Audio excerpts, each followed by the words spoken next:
कारण मग हिंदूंच्या पोराला हात लावा अशी निर्धर्मय गामा होते.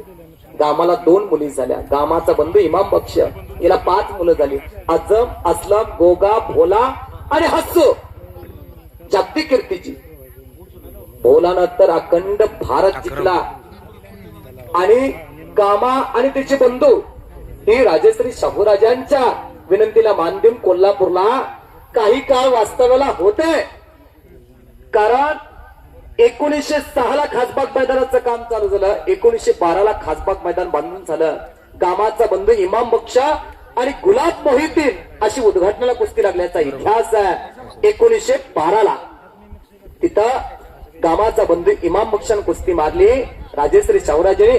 आणि आकडी, वारे वा, त्या आकडीचा इतिहास सांगतोय. ज्याने सर्वांच्या डोईवरती फेटा बांधला त्या फेटेवाल्याचा सन्मान होत. सर, हा, राजेंद्र निकम नागेवाडीकर, राजेंद्र निकम नागेवाडीकर, राजू माने नागेवाडीकर, राजू माने नागेवाडीकर सत्कार झाला. यांचाही सन्मान होत.